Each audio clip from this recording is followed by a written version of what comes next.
Hello, this is George from the village Silversmith.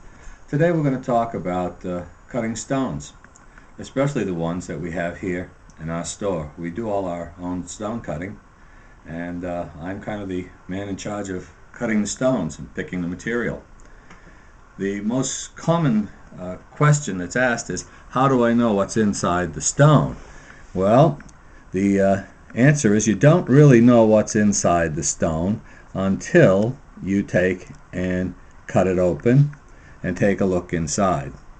This stone, actually, on the outside, you would never recognize it, nor understand that real color inside is pink. This is a stone known as Rhodochrosite. It comes from Argentina, and as you can see, the manganese coating on the outside pretty much hides the stone.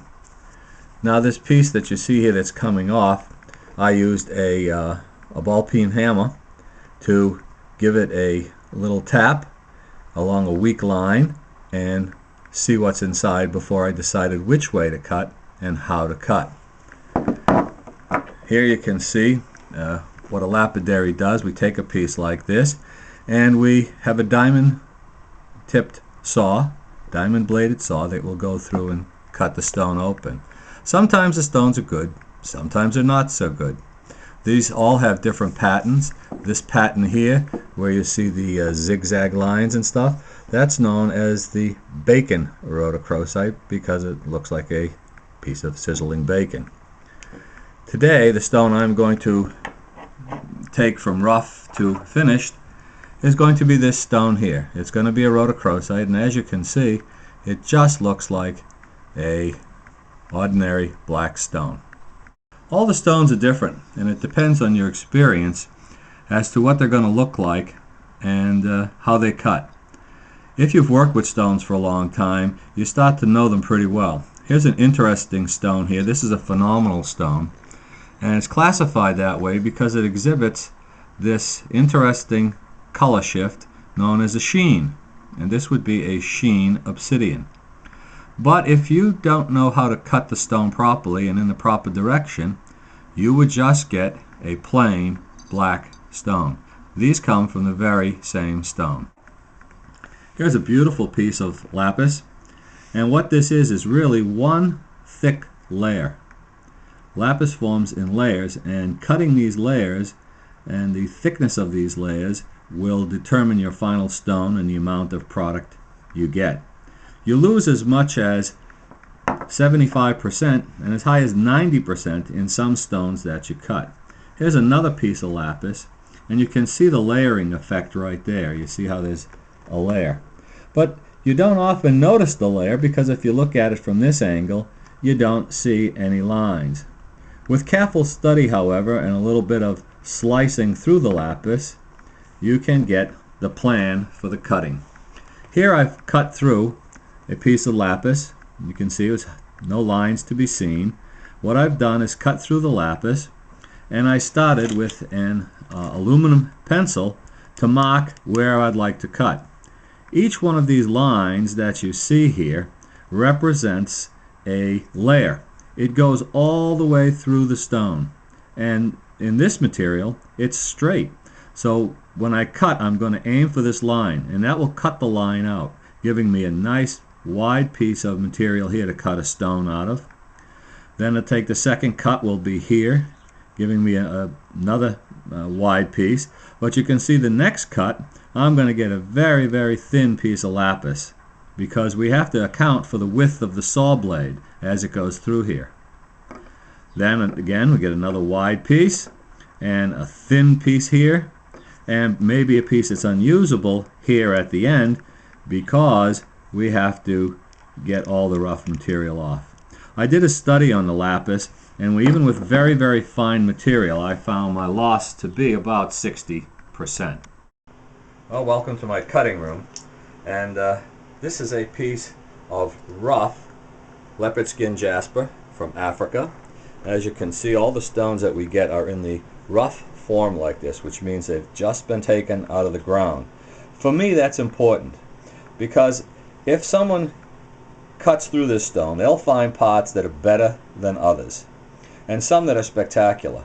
And usually they will keep those for themselves. As a lapidary, I know that not all the stones I'm going to get out of here are going to be equal. But here at the village silversmith, the stones that are spectacular are the ones that we save and we cut for our jewelry.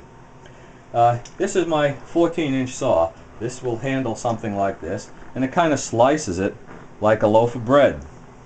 I'll show you the inside.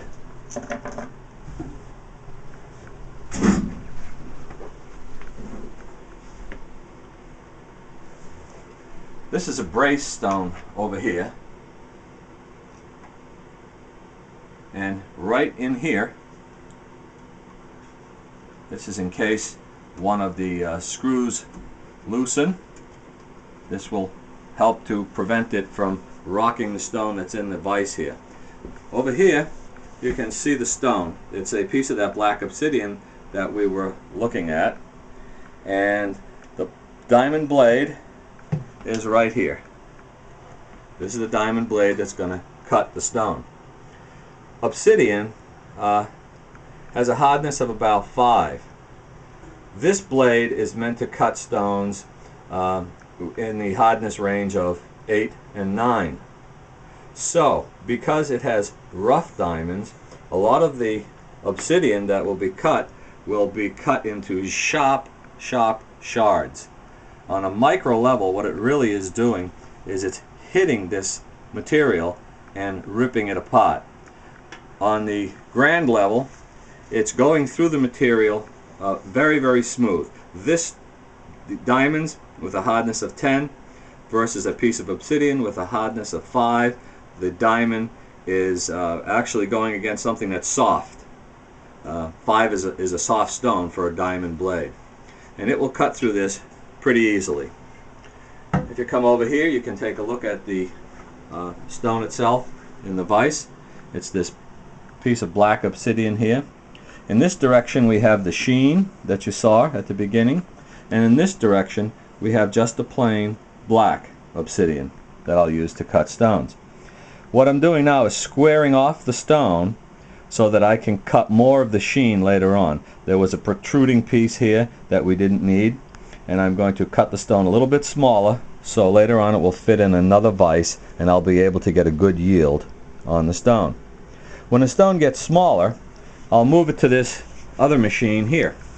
This is a 10-inch saw, diamond bladed, just like the other. And this machine is a beauty. You can cut things about the size of a baseball. But unlike the other 14-inch diamond, this has a very thin blade. The thinner the blade, the less material I will lose, and the more accurate the cut. But it won't withstand very hard material. If it does, it's going to only cut a very small amount. Maybe I can cut a piece of hard material that's about a square inch. In the 14-inch, I can cut a square piece of the same material, maybe 6 square inches. I'm going to put this little saw down and show you what a piece of rhodochrosite looks like after it's in the small machine. It comes out in pieces like this. There's your bacon rhodochrosite. These small pieces we'll be getting ready to cut stones from later on. I've started the 14-inch saw, and when we're done we'll take a look at it. The saw cuts at the rate of 1 inch every 10 minutes. Not fast, but you'll see the nice cut that we get. Well, the machine is done cutting the 14-inch saw. We're going to take a look and see what we get out of here. It's all done with oil. Years ago they used to use a type of kerosene, and it would smell horrible and really made a mess. Today they use a type of vegetable oil, so it's actually completely biodegradable, and you don't have to worry about the diesel fuel or the kerosene. Now here's the slice as it comes off the saw. The piece itself, if you take a look, is pretty smooth. It's at a real good blade, gives you a nice smooth finish like this. This is ready for me to cut into stones. I could take a template and draw out standard size stones, and that would be nice, but what I do with my material is try to get the largest possible stone out of the material, because large stones are rare, small stones are many. As a matter of fact, most of the small stones you see are from cutting a larger stone down just a bit and trimming it up. So if I was to take this stone, for instance, and trim off here and try to get a nice rectangle here, this would become a smaller stone here, but the main stone would be right there. Some stones are real hard, and you have to use a smaller saw, like you see here. This is known as a trim saw, and it's a 6-inch saw. I'm going to take a piece of material here, and you're going to see how it cuts right through. That's because the blade is all diamond studded, and what this is a material that's so soft it actually takes anything off the diamonds and makes the diamonds sharper. A lot of times when I have friends or students, I like to have a little bit of fun with them, and I'll say, well, how much do you want to be a stone cutter? I say, you'll have to take the courage test. And I say, what I'd like you to do is to put your finger on the blade and see if we can draw some blood, and that will be our initiation. Well, if they're brave enough to touch it, as you see, it won't cut your finger.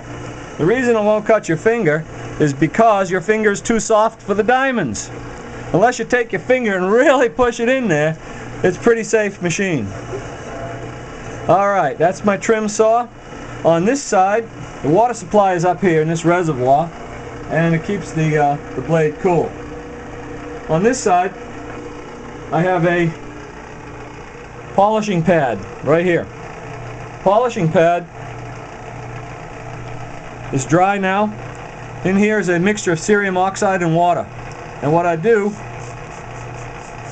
is kind of spread that cerium oxide on that pad.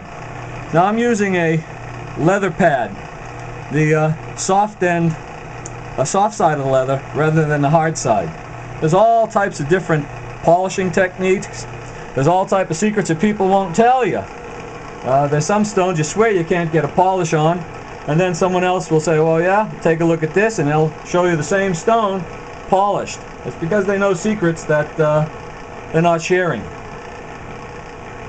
Here's a stone here that's gone through the 600, much like the other one, and what I'm going to do now is rub it against this cerium oxide pad. Now, what really is making the polish is not only the cerium oxide, but heat. I'm supplying the heat through friction by pressing against it. I don't know if you can see it, but the stone is starting to take a polish. You see the tip is different than along the sides. Now there's, as I mentioned, other types of tricks. You'll see some people will take and they'll put citric acid on the pad. The citric acid helps make it hotter quicker, and it gives you a better shine in less time. I just like to use friction. Once in a while I'll use a citric acid if I have a lot of stones and I want to improve the speed.